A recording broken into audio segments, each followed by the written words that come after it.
Olá, está no ar o informativo Diário Zap. O STF vai retomar hoje julgamento que decidirá se tem validade o decreto de indulto natalino editado pelo presidente Michel Temer em dezembro do ano passado. Para a Procuradoria-Geral da República, o decreto beneficiou presos por crimes de colarinho branco, como corrupção e peculato. Para Raquel Dodge, o decreto ampliou desproporcionalmente benefícios e criou cenários de impunidade no país, gerando insegurança jurídica e desfazendo a igualdade na distribuição da justiça. O Tribunal Regional Federal da 4ª Região deve julgar 4 recursos de réus em ações derivadas da Lava Jato nesta quarta-feira. O julgamento de Palocci deve ser concluído. Dirceu pede absolvição ou reforma de sentença que o condenou a 8 anos e 10 meses de prisão. E Jadelube Soares requer transferência de prisão. E Vacareza pede que não seja preso por não pagamento de fiança. Levantamento realizado pelo portal G1 mostra que mais de 40% dos deputados eleitos dizem ser a favor da legalização da maconha apenas para uso medicinal. 10% deles são totalmente a favor da legalização e 25% contra. Foram ouvidos 412 parlamentares, 101 não responderam ao questionamento do portal. O uso medicinal da maconha não é liberado por lei, mas decisões judiciais têm autorizado pacientes a se tratarem com o canabidiol, um dos derivados da maconha. Atualmente está em análise no Supremo Tribunal Federal uma ação na qual se decidirá se é crime portar maconha para consumo pessoal. O caso ainda não tem data para ser analisado, mas já foi liberado para julgamento. Uma redução gradativa na quantidade de açúcar foi acordada entre o Ministério da Saúde, a Agência Nacional de Vigilância Sanitária e associações produtoras ligadas à indústria dos alimentos. A proposta é reduzir até 33,8% do açúcar em refrigerantes, até 32,4% para bolos e até 10,5% para os achocolatados. Mas a redução é pequena e precisa de complementos, dizem especialistas.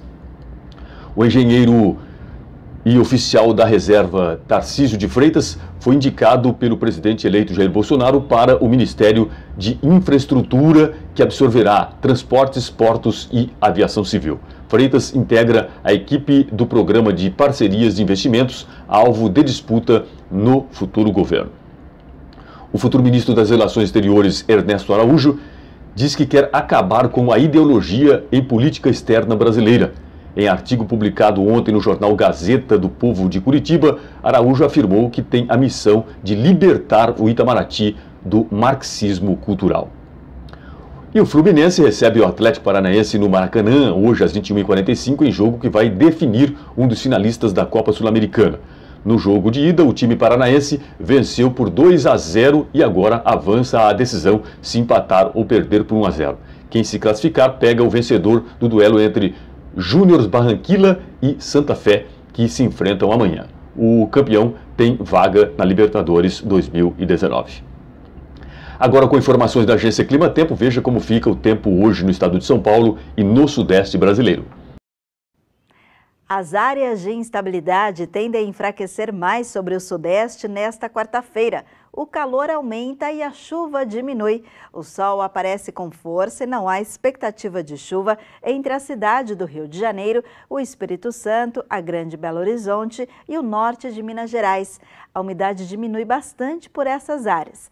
Por outro lado, o calor ajuda a formar nuvens carregadas. Há previsão de algumas pancadas de chuva entre o interior do Rio de Janeiro, zona da Mata Mineira, sul de Minas, a cidade de São Paulo e áreas do interior, assim como a divisa com o estado da Bahia. Mas essas pancadas serão rápidas, sem alerta para chuva intensa. A mínima prevista de 17 graus em Belo Horizonte e no Rio de Janeiro, máxima de 29 em São Paulo e em Vitória. O calor ainda vai aumentar até o final da semana e as áreas de instabilidade tendem a se intensificar no fim de semana, trazendo novos temporais para a região. Confira o que é destaque hoje nos principais jornais do país. Jornal O Estado de São Paulo. Mega leilão do pré-sal é alvo de disputa entre atual e futuro governo. A destinação a estados e municípios de 20% dos recursos arrecadados com o mega leilão do pré-sal, estimados em 100 bilhões de reais, gerou uma crise entre o Congresso, a equipe econômica de Michel Temer e a do governo de transição Jair Bolsonaro. O grupo liderado pelo futuro ministro da Economia Paulo Guedes apoia a partilha por considerar que a verba extra diminuiria a pressão dos governadores eleitos por socorro federal. A atual equipe econômica diz que a divisão de recursos prejudicará o orçamento de 2019. O tema deve ser levado à votação hoje no Senado.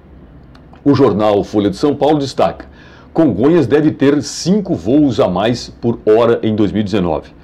Em uma medida para atender pressões de companhias aéreas, ajudar a estatal Infraero a contornar dificuldades financeiras e responder a um crescimento no fluxo de passageiros, o governo federal planeja elevar a oferta de voos no aeroporto de Congonhas em 2019. O objetivo é ampliar a atual capacidade do aeroporto de 20 milhões de passageiros por ano para 25 milhões. A proposta eleva de 34 para 39 os voos por hora. E o jornal O Globo está destacando: STF pode dar a Temer liberdade para indultar presos. O Supremo Tribunal Federal retoma hoje julgamento que deve definir se o presidente Michel Temer tem ou não liberdade para estabelecer os termos da concessão de indulto de Natal a presos. Em 2017, Temer editou o indulto que perdoava até 80% da pena de corruptos, mas o STF, o ministro do STF, Luiz Roberto Barroso, deu liminar contrária. Investigadores temem que o novo texto de Temer este ano beneficie condenados da Lava Jato. O procurador Deltan Dallagnol disse que o indulto de Temer transforma o trabalho da Lava Jato e as penas de corrupção numa piada. Final desta edição do Informativo Diário Zap. Obrigado pela sua companhia. Compartilhe nosso conteúdo.